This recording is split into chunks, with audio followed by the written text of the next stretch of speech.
दोस्तों, इस कथा को थोड़ा ध्यान से और थोड़ा गौर से सुनिएगा। इस अध्याय में साईं बाबा ने एक साहूकार के मार्फत लोगों को ब्रह्म ज्ञान का उपदेश किया है।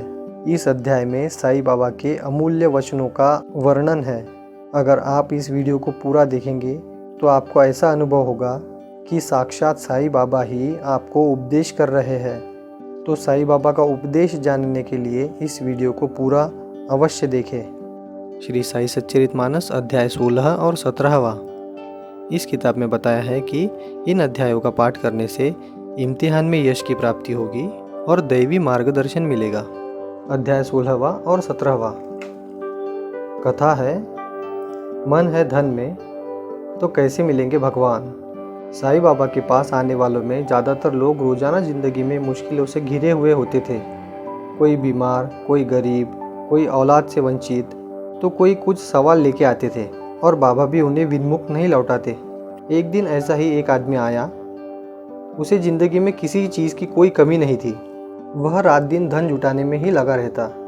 मगर एक दिन उसके मन में विचार आया कि मैंने सब कुछ तो पा लिया है, अब अगर कुछ कसर बाकी रही सिवा एक चीज़ के, वह है ब्रह्म, जिसे पाने के लिए कई महापुरुष उम्र गुजार देते हैं। वह ब्रह्म देख लेना चाहिए। बस अब देर किस बात की।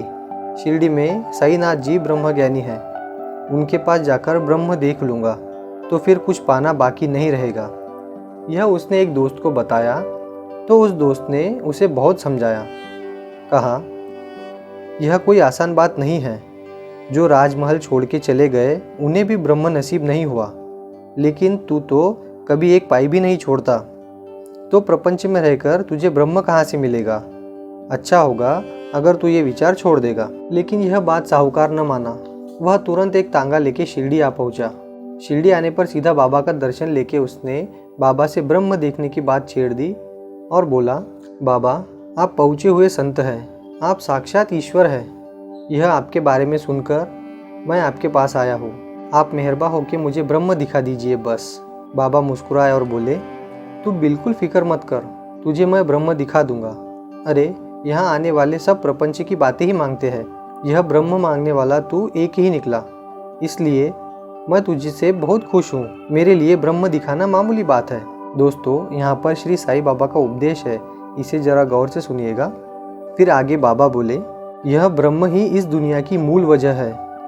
सूरज, चांद, सितारे, हवा, पानी, अग्नि, देवी देवता, जिन्न, असुर, इतना ही नहीं तो जर्रे को भी ब्रह्म ही बनाता है। और इसलिए जीते जी ब्रह्म का ज्ञान होना सबसे बड़ा लाभ है। अगर इसके बिना कोई मर जाता है तो उसे करोड़ों जन्मों तक जन्म और मृत्यु के चक्कर काटने पड़ते हैं। फिर बाबा चुप हो गए। बाद में एक लड़के को पास बुलाया और बोले, देख तू नंदू मारवाड़ी के पास जा और कह दे कि साईं बाबा को 5 रुपयों की सख्त जरूरत आ पड़ी है और आपसे उन्होंने पैसे उधार मांगे हैं। तो वह लड़का जाकर नंदू के घर ताला देखकर वापस लौट गया। फिर साईं बाबा बोले, बाला बनिए के पास जा और उससे मांग के ला दे। लड़का जाके वापस आया और बताया कि वह भी घर में नहीं है। फिर बाबा ने उसे और 2-4 लोगों को पूछने के लिए भेजा, लेकिन कोई भी मिल न सका। वह लड़का खाली हाथ ही लौटा। साईं बाबा के लिए 5 रुपए कोई मुश्किल बात तो नहीं थी, लेकिन इस खेल से वह साहूकार को कुछ सिखाना चाहते थे। साहूकार यह सब देख रहा था। उस वक्त उसके जेब में 250 रुपए थे, लेकिन उसे बाबा की ज़रूरत से ज़्यादा अपने सवाल के जवाब पाने की जल्दी थी। तब वह उतावलेपन में बोला, बाबा आप मुझे ब्रह्म दिखा दीजिए, मुझे जल्दी लौटना है, इसीलिए ज़रा जल्दी कीजिए। साईं बाबा जवाब में बोले, तुझे ब्रह्म दिखाने के लिए ही मैं इतने कष्ट उठा रहा हूँ, लेकिन तू समझ ही नहीं रहा। अरे इस ब्रह्म के वास्ते धन दौलत और सगों की बात को छोड़ दे, अपने शरीर का मोह भी छोड़ना पड़ता है। तू तो कभी एक पाई भी नहीं छोड़ता, तो प्रपंच में रहकर तुझे ब्रह्म कहाँ से मिलेगा। अच्छा होगा अगर तू विचार छोड़ देगा। जो जीते जी मर चुका, निराश हुआ, ऐसे ही निर्लोभी को ब्रह्म हासिल होता है। ऐसे को कितना भी समझाया तो वह फिजूल है, और जीते जी मर जाना सबके बस की बात नहीं है। जब गुरु के उपदेश से लगातार जन्म जन्म तक अभ्यास हो जाएगा तो गुरु की कृपा से ही वह मिल जाता है। मैं इस प्रपंच के बंधन में हूँ और मुझे इससे छूटना है। ऐसी जिसकी अटूट भावना है वही ब्रह्म पा सकेगा। जैसे सूरज के पास दिन और रात का भेद नहीं होता, उसी तरह ब्रह्म के पास बंधन और मुक्ति ऐसा कोई भेद नहीं होता। जहाँ दूजेपन ही नहीं, वहाँ कौन किसे बांधेगा और कौन किसे छोड़ेगा। फिर भी बंधन और मुक्ति का भ्रम तो ईश्वर की माया से है।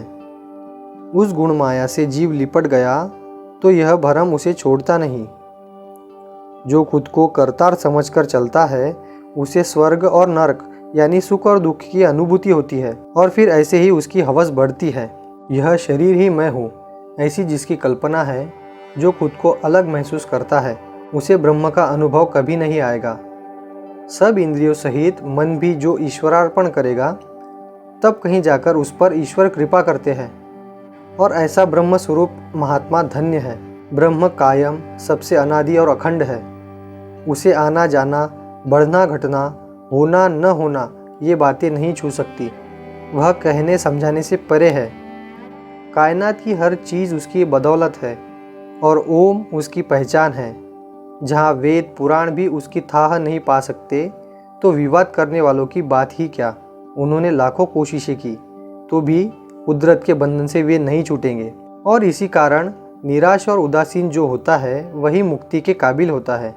सब तरह का लोभ, हवस, बैर, मुरादे, इन सब से मुख फेर कर जिसका अंतःकरण साफ हुआ है, जिसकी कोई तमन्ना नहीं, जो अपनी हवस पर काबू पा चुका और हर शय के प्रति जो एक रूप हुआ, वही ब्रह्म जानता है। और फिर उसके बाद कुछ भी कार्य उसके लिए बाकी नहीं रहता, उसे ही परमहंस कहते हैं। फिर वह डर हालत में, हर जगह में, हर वक्त ईश्वर के सामने रहता है। उसका कभी ब्रह्म से वियोग नहीं होता। फिर आगे बोलने लगे, ऐ दोस्त, अगर ब्रह्म आसानी से किसे भी मिल जाता तो फिर लोग उसके लिए जंगल जंगल क्यों घूमते, तपाचरण में अपनी जान क्यों खपाते, दुनिया के सुखों से मुंह क्यों फेर लेते। यह चीज़ तो बयान से भी परे है। कितनी ही कोशिशें करने के बाद भी वह हाथ नहीं आती। हाँ, एक इलाज है।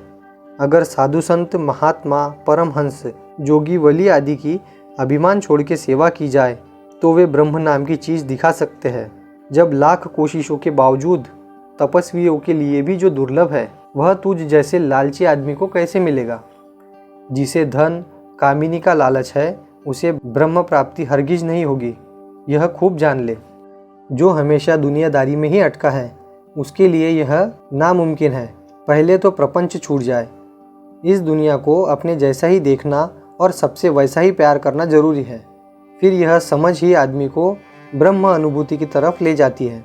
धन उपजीविका के लिए चाहिए, मगर वह जीवन नहीं है, यह मत भूलना।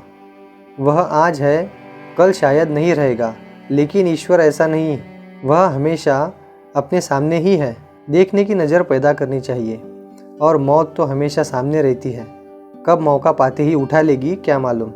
इसलिए जो भी पाना है उसके लिए जल्द से जल्द कोशिश करनी चाहिए। साहूकार इन सब भी बातों को बड़े गौर से सुन रहा था। ब्रह्म कोई बच्चों का खेल नहीं, यह बात वह समझ चुका। अब वह खुद को आजमाने लगा। तब जान पाया कि साईं बाबा ने अपने को आजमाया, लेकिन अपने धन लोभ की वजह से वह परीक्षा में खरा नहीं उतरा और शर्मा गया। इसके आगे साईं बाबा फिर कहने लगे, आदमी को अच्छी तरह जान लेना चाहिए कि उसके लिए क्या छोड़ना चाहिए और क्या पाना चाहिए। जैसे रोशनी और अंधेरा दोनों परस्पर विरोधी है, वैसे ही ब्रह्म और दुनियादारी दोनों विरोधी है। ब्रह्म विवेक रूप है तो दुनियादारी अविवेक है। ब्रह्म ही श्रेय है और दुनियादारी प्रेय। जब तक मन में हवस है तब तक प्रेय अच्छा लगता है, मगर जो बुद्धिमान और अच्छे बुरे का विचार करने वाला है वे श्रेय पसंद करते हैं। राजहंस जिस तरह पानी और दूध छाट के दूध ही पीता है, वैसे ही वे नसीब वाले प्रेय छोड़ के श्रेय अपनाते हैं, और इसे ही परम पुरुषार्थ कहा जाता है। इस संसार के पहिए का चलन समझ के बाहर है। जो इस पहिए में अटका उसे दुख ही दुख नसीब होते हैं, और फिर वह इनमें छूटने का रास्ता ढूंढने लगता है। फिर उसे भाग्य से ही गुरु मिलता है और वह गुरु की शरण लेता है। फिर गुरु ही उसे सच्चा रास्ता बता देता है। देख, जिस तरह सपनों में पाया धन जागने पर किसी काम का नहीं होता, उसी प्रकार मन की कामनाएं कुछ काम की नहीं होती, उल्टे बंधन में डाल देती है। इसलिए उनको नष्ट कर दे। ये मनोकामनाएं ईश्वर के रास्ते में छिपे हुए दुश्मन हैं। इसीलिए उन्हें कुचलना चाहिए। जिसका मन चंचल है, डांवाडोल रहता है, जो वासना का गुलाम है, उसे ज्ञान कभी हासिल नहीं होता। मगर जो संतुष्ट है, अपने कर्तव्य को प्रेम के साथ पूरा करता है और हमेशा ईश्वर चिंतन करता है, वही ज्ञान पाता है। ईश्वरी ज्ञान में शब्दों का और विवाद का कोई काम नहीं। वहाँ साक्षात अनुभूति श्रेष्ठ है। जो खुद पर काबू पाएगा उसे ही ब्रह्म मिलेगा। बाकी सब कुदरत के गुलाम होकर रहते हैं। उनके लिए सुख कहाँ है? उसके बारे में जानना है तो इतना ही जान ले कि ईश्वर की दया से उसकी प्राप्ति होती है। वहाँ होशियारी नहीं चलती, केवल निष्कपट भक्ति ही चाहिए। इसलिए जो इंसान मौत की अटलता और मानवीय शरीर की कीमत जानेगा, वहीं संतों के शरण में जाएगा और उनकी सेवा करके उनके बताए हुए रास्ते पर चल के इस जन्म मरण के महासागर से पार उतरेगा। अपने नसीब से जो कर्तव्य बिना मांगे सामने आता है, वह पूरा करना ही चाहिए, नहीं तो मन की शुद्धि असंभव है। इसी से ही हवस का मैल धोके चित्त साफ होता है। फिर मुक्ति के साधन मिल जाते हैं और मुक्ति लाभ होता है।